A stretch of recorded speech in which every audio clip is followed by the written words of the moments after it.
Hi friends, मैं रेनू सानी आप सभी का स्वागत करती हूँ क्लासरूम वाला में।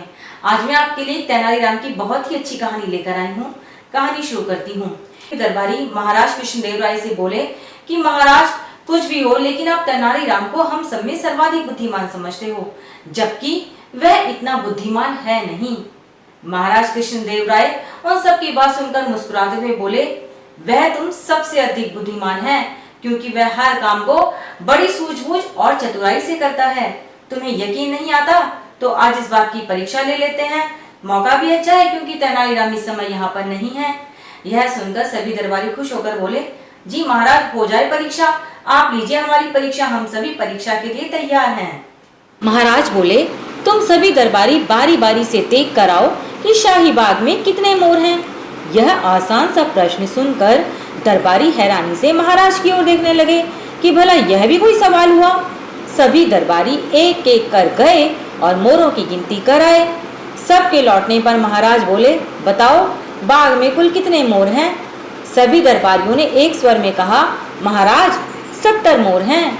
इसके बाद महाराज ने कहा, उनमें से कितने मोर सफेद रंग के, कितने विदेशी, कितने पेड़ों पर थे, कितने नाच रहे थे और कितने मोर दाना चुग रहे थे, यह भी बताओ।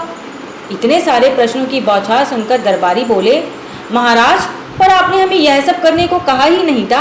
आपने तो हमें केवल मोरों की गिनती करने को कहा था। महाराज मुस्कुराते हुए बोले, यदि तेनाली यहाँ होता ना, तो ना ही मुझे उससे यह सवाल करने पड़ते और ना ही उसका यह जवाब होता कि मैंने तो यह काम करने को कहा ही नहीं था। एक दरबारी बोला, महाराज, हम नहीं मानते कि तेनाली यह सब करके आता। संयोगवश तभी तेनालीराम ने राज दरबार में प्रवेश कर लिया। महाराज उसे देखते ही बोले, तेनालीराम, बाकी सब बातें बाद में, जरा बाग में मोरों की गिनती करके बताओ तो कितनी है। तेनालीराम बाग में मोरों की गिनती करने चला गया। वापस लौटने पर वह बोला, महाराज, कुल 70 मोर हैं।